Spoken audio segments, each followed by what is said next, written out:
Shalom saudara-saudara yang kekasih, kita bersyukur kepada Tuhan.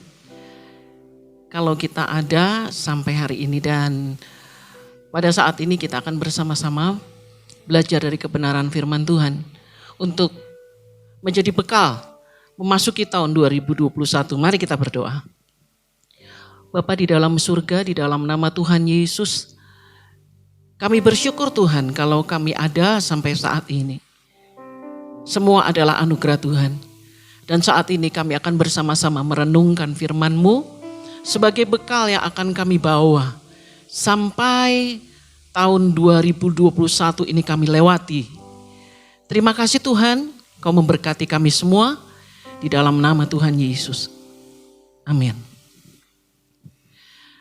Saudara-saudara yang kekasih, kalau kita sampai kepada tahun ini, semua itu adalah karena hanya anugerah. Hanya anugerah. Tahun 2020 adalah tahun yang berat. Begitu banyak perubahan. Tetapi anugerahlah yang membuat kita sampai pada hari ini. Beberapa teman kita, saudara kekasih telah dipanggil pulang oleh Bapa di surga untuk menerima upahnya mereka. Puji Tuhan. Dan kalau kita masih hidup sampai saat ini, ada di dunia ini, bukan karena kita lebih hebat, bukan karena kita lebih rohani, bukan karena kita lebih layak untuk hidup lebih panjang, bukan. Tetapi karena tujuan hidup kita di dalam Tuhan belum tercapai. Karena tugas kita dari Tuhan belum selesai. Dan Allah memberi kita kesempatan untuk mengandalkan Dia di sepanjang tahun ini. Untuk memperbaiki apa yang harus kita perbaiki. Menanggalkan apa yang harus kita tanggalkan. Melepaskan apa yang harus kita lepaskan. Dan mengubah apa yang harus kita rubah. Tuhan memberi kita kesempatan untuk membuat hidup kita lebih bermakna di dalam kuasa-Nya dibandingkan tahun sebelumnya. Saudara-saudara yang kekasih, waktu-waktu ini adalah waktu yang diamati oleh mata Allah sendiri di dalam kasih-Nya untuk menuntun, menjaga anak-anaknya secara khusus. Karena hidup ini adalah hidup di masa yang sukar. Buat Tuhan hari-hari ini sangat berharga. Apakah kita semakin mengenal Dia? Apakah kita semakin mengerti dan menghidupi rencananya? Semakin dekat dan berjalan dalam tuntunan firman-Nya. Saudara-saudara yang kekasih, tahun ini adalah tahun yang semakin dekat dengan masa akhir dan kedatangannya. Semakin jelas inilah masa penampian. Orang-orang cemar dan orang kudus akan dipisahkan. Masa di mana semua bendera kepercayaan, bendera gereja diruntuhkan. Hanya ada dua golongan. Mereka yang mengenal Tuhan dan mereka yang tidak mengenal Tuhan. Banyak orang berpikir begitu kita mengucapkan doa Bapa kami, maka kemudian semua dosa kita selesai dan dilepaskan. Tidak, ternyata tidak. Kita bergumul dengan kelemahan dan dosa kita seumur hidup kita. Juga bukan berapa banyak kita telah melakukan hal-hal baik bagi gereja. Betapa hebatnya pelayanan atau berapa lama kita menjadi Kristen. Tetapi tentang siapa yang mengenal Dia. Yaitu mereka yang hidup melakukan kehendak dan firman-Nya. Kita semakin dekat dengan masa di mana peperangan peperangan rohani akan terjadi luar biasa. Dan peperangan ini bergerak dengan begitu halus. Sehingga kita sendiri tidak menyadari penyesatan itu sedang terjadi. Dan perlahan-lahan banyak orang mulai memberontak dan mendurhaka terhadap Tuhan. Matius 24 ayat 12. Dan karena makin bertambahnya kedurhakaan, maka kasih kebanyakan orang akan menjadi dingin. Ada beberapa terjemahan untuk memperbandingkan kalimat ini. Terjemahan yang satunya berkata, sebab pelanggaran semakin bertambah, kasih kebanyakan orang akan menjadi dingin. Terjemahan berikut berkata, sebab makin bertambah dosa, maka kasih orang banyak tawarlah kelak. Terjemahan yang lain mengatakan kejahatan akan menjalar sebegitu hebat. Sehingga banyak orang tidak dapat mengasihi lagi. Terjemahan lain mengatakan dan karena kedurhakaan dilipat gandakan maka kasih kebanyakan orang akan menjadi dingin. Ada terjemahan yang berkata karena kejahatan semakin bertambah maka kasih kebanyakan orang akan menjadi tawar. Ada terjemahan yang mengatakan kejahatan semakin merebak sehingga kasih sayang hampir luput dari hati manusia. Kasih kebanyakan orang akan menjadi dingin. Kejahatan, kebingungan, penderitaan, sakit, kesengsaraan, malapetaka memaksa untuk kita fokus kepada diri kita sendiri. Dan kadang situasi berubah, membuat kita mengalami kesulitan-kesulitan. Dan kita harus menjaga diri kita sendiri. Seperti kasus di pandemi ini. Di masa ini kita dipaksa oleh keadaan. Pandemi memisahkan suami dan istri. Istri tidak dapat menolong suami. Suami tidak dapat menghibur istri. Orang tua dan anak, kakak dan adik, sahabat dan teman. Lalu kemudian kita mendengar berita. Salah satu dari rekan atau keluarga atau kekasih kita meninggal dunia. Banyak orang menyesali karena tidak dapat berada di samping orang-orang terkasih di saat-saat terakhir. Para medis yang menjalankan tugas berbulan-bulan tidak pulang ke rumah. Kita tidak bisa lagi berkumpul, berpelukan, mengucapkan ucapan selamat Natal. Tidak bisa lagi berjabat tangan, apalagi berdoa sambil bergandengan tangan. Lalu kita mulai merasa kasih menjadi semakin dingin. Kita tidak bisa bebas seperti dulu. Mengulurkan tangan, memberi kepada para pengemis di pinggir jalan. Sekarang kita lebih was-was, lebih berjaga-jaga. Karena ketika kita mengulurkan tangan untuk memberi bagi mereka, takut, was-was, kita ketularan. Apakah itu wujud dari kasih yang semakin dingin? Saudara yang kekasih, sekarang kita bicara tentang kasih Kristus yang dikaruniakan Allah di dalam hati kita. Roma 5 ayat 5, karena kasih Allah telah dicurahkan di dalam hati kita oleh Roh Kudus yang telah dikaruniakan kepada kita. Kasih Allah adalah kekuatan besar dari surga yang tidak bisa dibendung oleh apapun dan tidak bisa dikalahkan oleh apapun. Kasih yang melampaui semua batasan. Mari kita menyadari bahwa kasih Kristus melampaui semua cara-cara logika. Menurut kita kasih ini begini, dia harus melakukan ini, harus melakukan itu, harus begini dan begitu. Itu kasih logika. Menurut perasaan, pasnya buat saya. Saya merasa diberkati, saya merasa aduh dia baik, saya merasa dia melakukan untuk saya. Itulah kasih, perasaan. Kasih Kristus berbeda dengan kasih manusia. Kasih Kristus berbeda dengan kasih manusia. Kita menyangka, kita merasa, kita menilai kalau dia sudah tidak melakukan ini, tidak melakukan itu, berarti kasihnya semakin dingin kepada kita. Kita tidak punya waktu bersama-sama, berarti kasih di antara kita semakin dingin.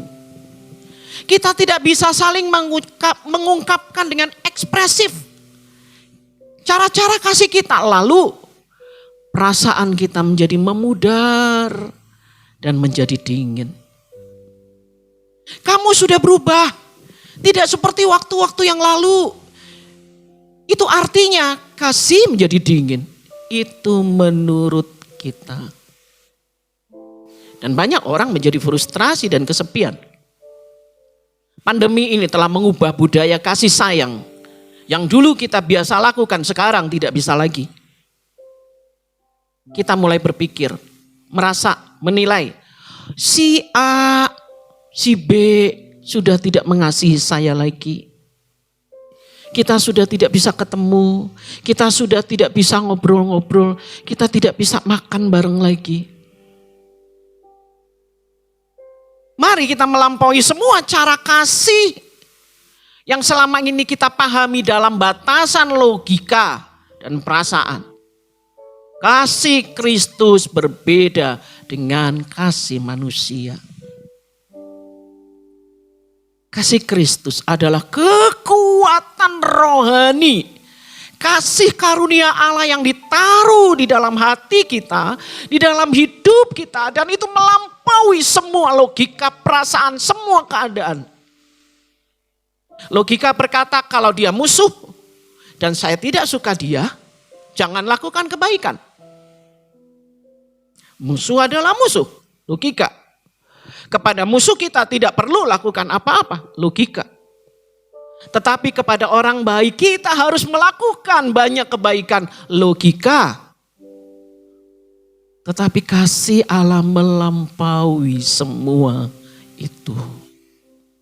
Di dalam Lukas 6 ayat 35, tetapi kamu kasihilah musuhmu dan berbuat baiklah kepada mereka dan pinjamkan dengan tidak berharap balasan.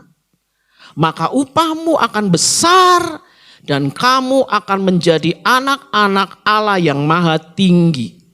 Sebab dia baik terhadap orang yang tidak tahu berterima kasih terhadap orang-orang jahat. Lihat ya. Sebab dia baik terhadap orang-orang yang tidak tahu berterima kasih dan terhadap orang-orang jahat. Lihat, sikap Allah, perilaku di dalam Kristus Yesus terhadap orang-orang yang tidak tahu berterima kasih dan orang jahat. Dia tetap baik. Biasanya, prestasi tertinggi kita berkata, oke, saya akan buat baik terhadap musuh, terhadap orang yang tidak saya suka. Supaya dia lihat, saya orang Kristen harus begitu. Ya sudah, oke, saya akan buat baik. Saudara, itu namanya cari upah. Motivasinya hanya diakui, supaya diakui. Kita orang Kristen harus baik. Bukan, itu motivasi kesombongan. Allah berkata, kasihilah dulu musuhmu. Kasihilah dulu, benahi hatimu, bersihkan semua luka, angkat semua akar pahit. Itu dulu, baru setelah itu berbuatlah baik kepada mereka. Bukan hanya berbuat baik kepada musuhmu, tapi kasih Allah di dalam hati kita membasuh hati kita terlebih dahulu. Semua benteng logika dirobek oleh Tuhan. Dan dia membasuh semua kenajisan di dalam hati kita yang tersembunyi. Dan menyanggupkan kita untuk melakukan hal-hal yang baik. Dan saudara-saudara, ketika kita sudah mengasihi dengan hati kita, maka kemudian kita melakukan perbuatan baik, maka perbuatan baik itu berasal dari kekuatan surgawi yang kemudian akan memberkati musuh kita dengan kasih karunia Allah. Kebaikan kita disertai dengan kuasa yang luar biasa mulia, tulus, agung dari Allah yang maha tinggi. Sekali lagi, kasih Allah melampaui logika dan perasaan kita. Kebaikan-kebaikan yang kita lakukan untuk orang lain, logikanya, harusnya, dan hal yang biasa, kita mengharapkan ucapan terima kasih, ya. Dan atau orang itu membalas kebaikan kita, itu hal yang biasa. Tetapi Tuhan mengajarkan, ketika perbuatan baikmu ditolak dan justru dibenci, Tuhan berkata kasihilah. Melepaskan semua rasa luka, harapan, tuntutan. Dan jangan berpikir untuk berbuat jahat. Jangan ada niat untuk berbuat jahat. Saudara, kita mau dapat upah dari Tuhan atau dari manusia? Misalnya, kalau kita memberi atau kita menerima dari orang, lalu kita mengucapkan, ya, terima kasih. Saudara, ketika kita memberi atau kita menerima dan kemudian kita bilang terima kasih, maka kita sudah menerima upahnya dari manusia. Beberapa waktu yang lalu, saya melihat sebuah tayangan di medsos tanpa sengaja. Ada sebuah foto. Terima kasih untuk pemberian dari keluarga ini. Kemudian tidak berapa lama lagi ada foto yang lain lagi. Terima kasih, kami sudah terima bingkisannya. Terima kasih untuk keluarga ini. Dan seperti itu. Itu baik, saudara-saudara, itu baik. Ucapan terima kasih. Tapi mari kita masuk kepada level yang jauh lebih mulia. Mengejar sesuatu yang namanya kekal, yaitu upah Allah. Kalau kita menerima sesuatu dari orang, katakan terima kasih secara pribadi, itu harus.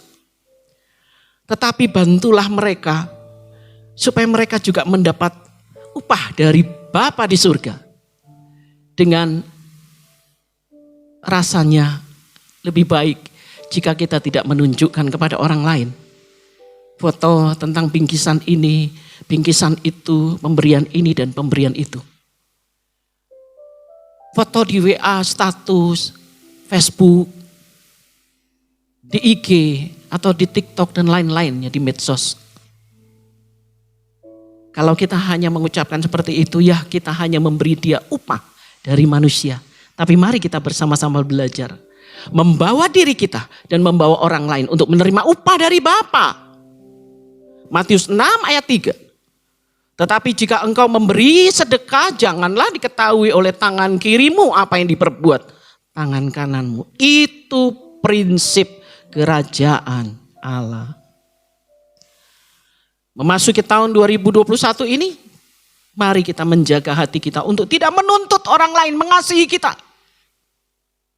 Tetapi membangun hati kita dalam kasih Allah dan kebenaran. Maka yang keluar dari hati kita adalah kebenaran. Yang keluar dari hati kita adalah kasih. Yang keluar dari hati kita adalah kebenaran. Yang keluar dari hati kita adalah kasih. Dan kita tidak pernah akan kekurangan kasih. Kita tidak butuh orang lain. Kita harus dikasihi orang. Kita harus dicintai orang. Saya harus disayang orang. Kita tidak mencari pemenuhan itu. Karena dalam diri kita mengalir kasih. Mengalir dan mengalir. Kita tidak pernah kekurangan. Dan kita tidak merasa kekurangan. Mengapa? Karena iman kita bukan didasarkan kepada perasaan. Iman kita didasarkan kepada firman Tuhan yang berkata, engkau berharga di mataku dan aku mengasihi engkau. 2 Yohanes 1 ayat 6. Dan inilah kasih itu. Yaitu bahwa kita harus hidup menurut perintahnya, dan inilah perintah itu. Yaitu bahwa kamu harus hidup di dalam kasih. Sebagaimana kamu telah dengar dari mulanya. Mari, hormatilah siapapun. Hormatilah orang tuamu. Hormatilah para pembimbing-pembimbing rohani. Hormatilah mereka yang ada di atas kita. Hormatilah rekan, teman, sahabat. Hormatilah bahkan mereka yang membenci kita.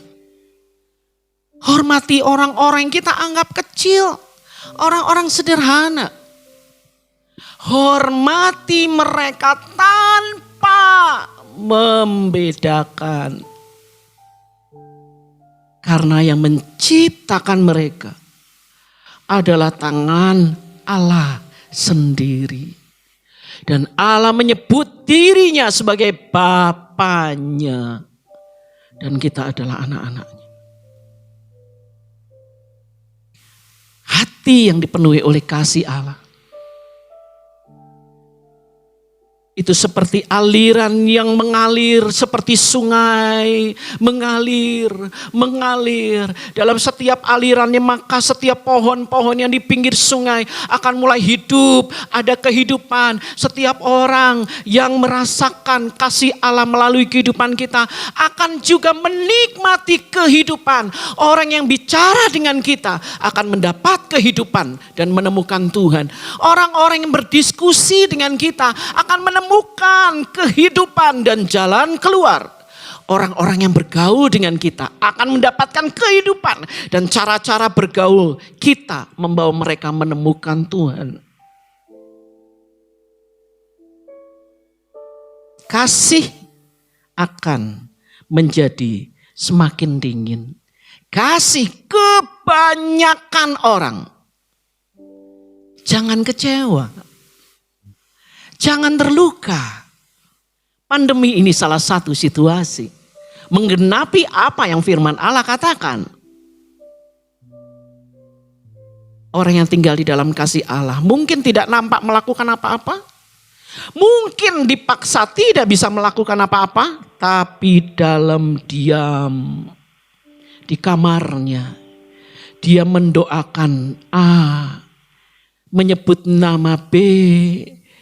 Mendoakan C, menangis untuk D. Dan itu adalah kasih.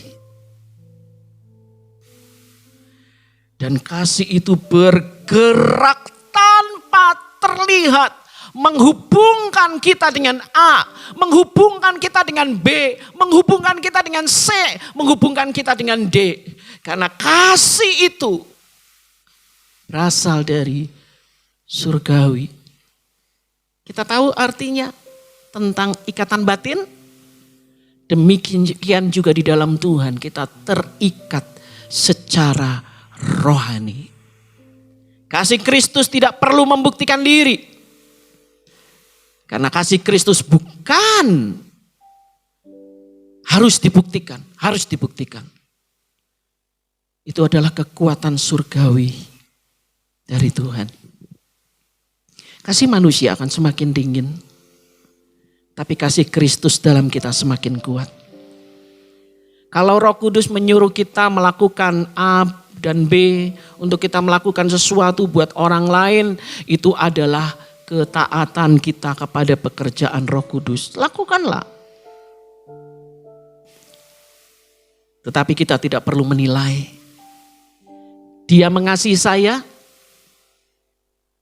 Dia kurang mengasihi saya dan dia tidak mengasihi saya.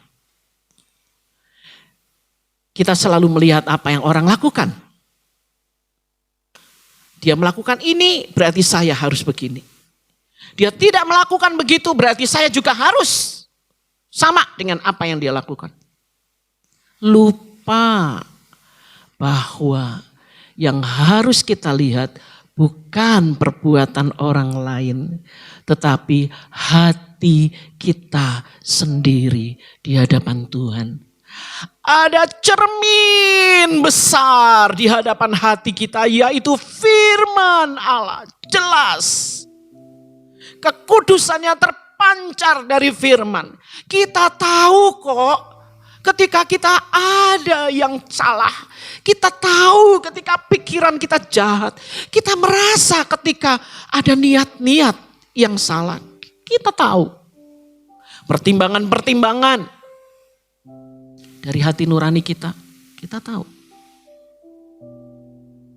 Karena itu ditaruh oleh Tuhan dalam hati kita. Pilihlah untuk melakukan apa yang benar. Tinggallah di dalam kasih Kristus, bukan dengan cara-cara manusia. Berhenti berpikir, mau begini, mau begitu dengan cara saya. Itu yang pas dengan perasaan saya. Saudara, mari kita belajar menjadi anak-anaknya.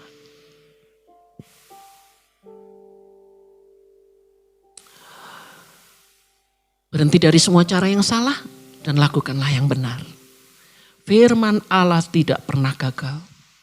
Yohanes 14 ayat 21. Barang siapa memegang perintahku dan melakukannya, dialah yang mengasihi aku. Dan barang siapa mengasihi aku, ia akan dikasihi oleh Bapa-Ku. Dan aku pun akan mengasihi dia. Akan menyatakan diriku kepadanya.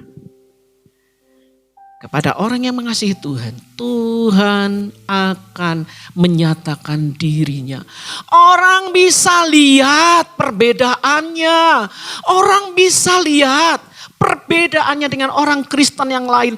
Apa yang dia doakan, apa yang dia katakan, apa yang dia lakukan. Cara hidupnya berbeda, mulia. Allah menyatakan diri melalui hidupnya. Dan janji Allah, aku akan mengadakan perbedaan. Jadi saudara-saudara yang kekasih, jika kita masuk di masa di mana kasih menjadi semakin dingin. Kadang kita dipaksa oleh keadaan untuk berpisah. Tidak bisa melakukan ini dan itu sesuai dengan cara-cara kisah kasih kita yang dulu. Karena penderitaan. Orang bisa memikirkan dirinya sendiri ketika dia sakit. Ketika dia mengalami kesulitan, dia harus memikirkan dirinya dan keluarga. Dan tidak sempat memikirkan orang lain. Orang harus menyelamatkan dirinya sendiri dan bertahan untuk dirinya sendiri. Kita masuk di masa kasih menjadi semakin dingin. Karena masalah-masalah kemiskinan, kelaparan, bencana alam, wabah, penyakit seperti pandemi. Semakin banyaknya dosa dan kejahatan. Dan karena penyesatan di dalam ajaran Kristen yang menjadi batu sandungan. Kita masuk di masa di mana kasih menjadi dingin. Karena pemahaman kasih yang keliru. Kasih yang menurut kita. Kasih yang menurut hati kita. Dan bukan menurut kebenaran Allah. Kita masuk di masa di mana kasih menjadi dingin karena memang itu sudah ditetapkan di dalam firman Tuhan. Di dalam akhir zaman, jangan heran, jangan komplain, jangan marah. Tuhan bilang bertahanlah, mereka yang bertahan sampai kesudahannya akan selamat. Taruh di dalam hati kita kasih Kristus dan tinggal di dalam kasih-Nya. Jadi apa yang harus kita lakukan? Ingat, mari kita menyingkirkan semua pemahaman kasih menurut logika dan menurut keinginan hati kita. Dan mari kita belajar tentang kasih-Nya. Kasih itu sabar, kasih itu murah hati. Dia tidak cemburu dan tidak memegahkan diri dan tidak sombong. Ia tidak melakukan yang tidak sopan dan tidak mencari keuntungan sendiri. Dia tidak pemarah dan tidak menyimpan kesalahan orang lain. Dia tidak bersuka cita karena ketidakadilan, tetapi dia bersuka cita karena keadilan dan karena kebenaran. Dia menutupi segala sesuatu. Dia tidak membongkar-bongkar kesalahan orang, membicarakan tentang orang, membicarakan kelemahan orang, gosip, fitnah sini dan sana. Tidak. Dia menutupi segala sesuatu. Dia percaya segala sesuatu karena dia tahu. Kenapa dia percaya segala sesuatu? Karena dia percaya pengendali segala sesuatunya adalah Kristus. Dia mengharapkan segala sesuatu. Sabar, nanggung segala sesuatu. Kita memelihara kasih demikian ya. Dan mari menjaga supaya jangan ada kejahatan dalam pikiran kita, dalam hati kita. Bahkan orang-orang yang kita anggap sebagai musuh sekalipun. Jangan memikirkan tentang kejahatan. Kejahatan itu tidak pernah diam, tidak pernah mati. Dia bertumbuh dan keluar. Dan pertama dia nampak lewat apa? Perkataan. Mungkin kita tidak bisa lewat kata-kata. Kita bisa lewat medsos. WA, status, Facebook, Instagram, TikTok. Contohnya. Seperti itu. Jauhkan medsosmu dari gosip, fitnah, kata-kata kasar, kata-kata negatif. Membicarakan kejelekan orang, prasangka, mengungkit kesalahan orang, menyindir. Oh, jauhkan, jauhkan. Karena setelah perkataan maka perilaku kita akan muncul dan terlihat kejahatan itu. Oleh sebab itu, saudara-saudara, berilah kasih tanpa menuntut balas. Satu cara agar kita tidak terluka adalah tulus. Ketulusan melindungi kita sehingga kita tidak mudah terluka. Ketika kita memberi dengan tulus, mau dibakar, mau dikasih orang, mau diinjak-injak, mau dilempar, kita nggak pusing. Karena kita memberi dengan tulus. Sehingga kita tidak terluka. Berilah hidupmu dengan tulus untuk yang lain. Tidak usah terganggu. Ketika kasih orang semakin dingin kepada kita, tidak usah terganggu. Karena memang itu harus terjadi sesuai apa yang firman Allah katakan. Hidup kita ditentukan bukan oleh kasih orang lain terhadap kita, tetapi oleh perkataan Tuhan. Orang yang bertahan, memelihara iman dan kasih akan mendapat upahnya. Tuhan memberkati. Mari kita berdoa. Bapa di dalam surga, di dalam nama Tuhan Yesus. Mata kami semakin terbuka Tuhan untuk melihat bahwa ternyata kami mulai masuk di masa di mana kasih kebanyakan orang menjadi semakin dingin. Dan tahun 2021 dan tahun-tahun berikutnya akan menjadi semakin dingin, semakin dingin. Kasih kebanyakan orang. Tolong Tuhan untuk kami tidak fokus kepada hal itu. Tidak fokus untuk menilai kasih orang terhadap kami. Tidak menilai perbuatan-perbuatan orang terhadap kami. Tolong kami Bapa untuk tetap menjaga hati kami di hadapan-Mu. Memelihara kasih Allah di dalam hidup kami. Kami menuruti firman-Mu. Terima kasih karena Engkau adalah teladan kasih itu. Terima kasih. Kami telah mendukakan Engkau, memberontak, mendurhaka. Kami telah mengkhianati Engkau sedemikian rupa dan Engkau tidak pernah menghitungnya. Engkau tidak pernah mengharap apa-apa untuk kami lakukan sesuatu bagimu. Engkau adalah teladan kasih. Kami bersyukur karena yang Engkau inginkan adalah kehidupan-Mu di dalam kami. Itu saja. Oleh sebab itu ya Roh Kudus, bangkitkanlah kekuatan di dalam kami. untuk menjadi pelaku-pelaku dari kasih Kristus. Dan bertahan. Sekalipun keadaan di sekitar kami kasih menjadi dingin, kami tidak akan terganggu, kami tidak akan terluka, kami tidak menjadi semakin pahit, tetapi kami semakin memberi, semakin mengalirkan kasih-Mu, sehingga orang-orang di sekitar kami imannya dibangkitkan, dihidupkan, dan berjumpa dengan Engkau. Terima kasih Bapa, terima kasih Roh Kudus. Tolong kami memasuki tahun 2021 dengan memegang teguh kasih Kristus dan kebenarannya di dalam hati kami dan di dalam hidup kami. Dalam nama Tuhan Yesus kami berdoa. Amin. Terima kasih. Tuhan Yesus memberkati.